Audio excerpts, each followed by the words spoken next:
Hello, good afternoon. The high-speed rail link between London and Birmingham is set to be approved by ministers next week. A government-commissioned report concludes that improving the existing line would result in severe travel disruptions for passengers, whilst failing to deal with overcrowding in the long term. The likely decision comes despite fierce opposition to the project. Ben Ando reports. Racing to the Midlands and beyond at 250 miles an hour. But whose backyard will these trains of the future linking London and Birmingham run through? At the moment, the proposed route takes it through the picturesque Chiltern Hills. Locals don't want it. They say existing trains, with extra coaches and better track, could cope with projected increases in demand. None of the arguments supporting it fit. There's no business case, there's no environmental case, and there's clearly no money to pay for it. If you invest in the current infrastructure, you can provide more benefits to more people more quickly and create more jobs for less money. It's an absolute no-brainer. But a new report from Network Rail, the company that runs Britain's railway infrastructure, says trying to run faster, longer trains on routes designed for Victorian steam engines will simply cause delays, overcrowding and leave Britain further and further behind. It's being seen as the clearest signal yet that the government's ready to say High Speed 2 is the one to go for. Justin Greener, the new Transport Secretary, was supposed to decide this before Christmas. She hesitated a bit, presumably to look at the consultation again, but clearly she's going to give the go-ahead to it. All the signs are there. But there's still a long route for this to go before it's built. And even if the government does give the £17 billion scheme the final go-ahead next week, High Speed 2 won't open until 2026, meaning the arguments between those that want it and those that don't could go on for another decade and a half. Ben Ando, BBC News. Well, Matthew Sinclair is director of the Taxpayers Alliance. He joins me now in the studio. Have you seen this report?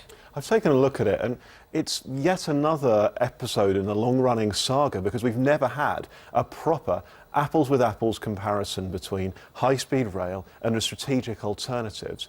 And the problem again here is that they're looking at the disruption that will be created by going down those alternative routes, more affordable routes of getting the capacity we need without spending £1,000 for every family in Britain.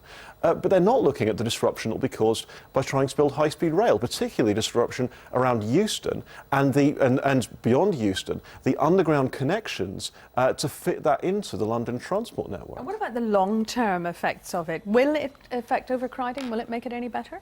Well, the problem in many ways is that, it will certainly, you can't build a new line and not help overcrowding to a significant extent. But the problem is you're having to wait such a long time.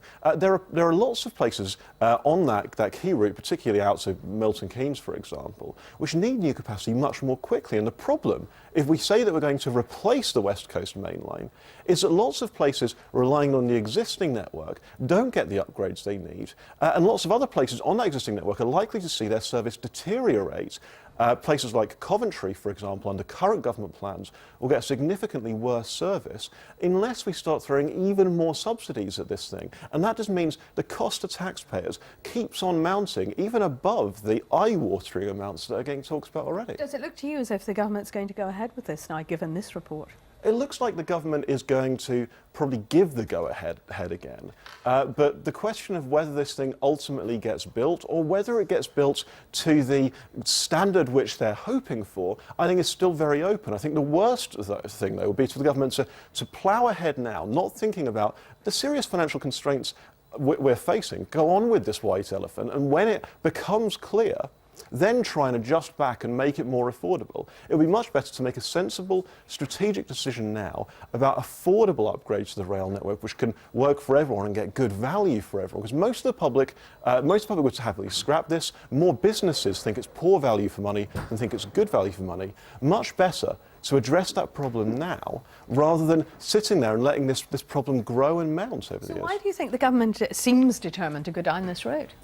I think, unfortunately, it's another one of these decisions where once politicians get a head of steam up, once they get the political momentum behind these schemes, often before they've really done the serious work of, for example, the consultation, where most of the responses were very negative.